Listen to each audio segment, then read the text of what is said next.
Hello and welcome to CENOS training course lesson 1, starting with templates. As CENOS is a fairly new simulation software for you, it is best to start with something simple to get a good grasp on the general workflow. In this video, we will take a look at how to use templates to set up a very simple simulation of static aluminum billet heating. First, we need to select our geometry creation approach, templates. As we do this, we are automatically redirected to the place where we want to create the geometry of our system.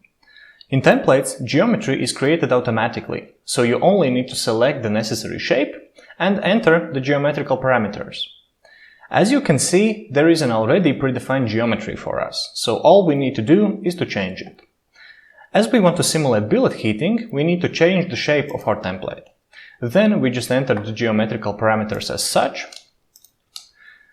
and our billet geometry is done. If at any point you get confused by these properties, you can always scroll down and take a look at the drawing below, where every parameter for every shape is explained. In the same way, we need to define our inductor. Switch to the Inductor Definition tab, make sure that the correct inductor shape is selected, and enter the geometrical parameters.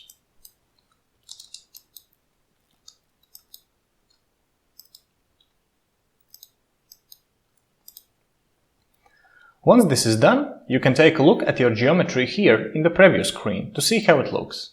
If everything is okay, click Go to Physics to switch to the next stage. After our geometry is done, we need to define the physics of our system. Right now we are at the simulation control, where we define the so-called global parameters.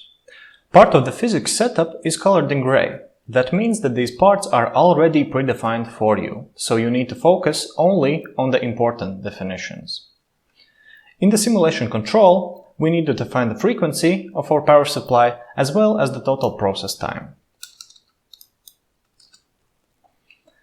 Let's leave the time step and computation algorithm settings as default and switch to the Workpiece tab to define our billet.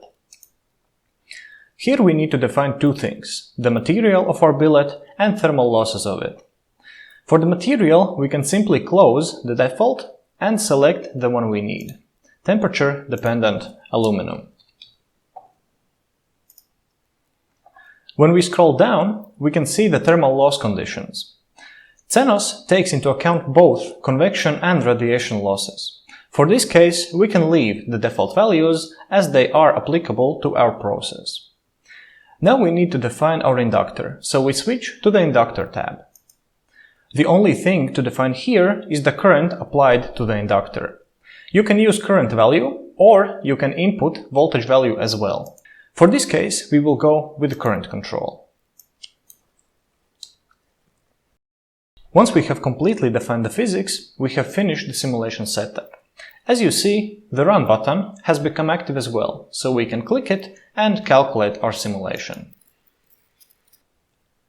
After a couple of minutes, the simulation is finished, and the result window will open automatically. This is the end of the first lesson, where we learned how to set up our first simulation using templates. Thanks for watching!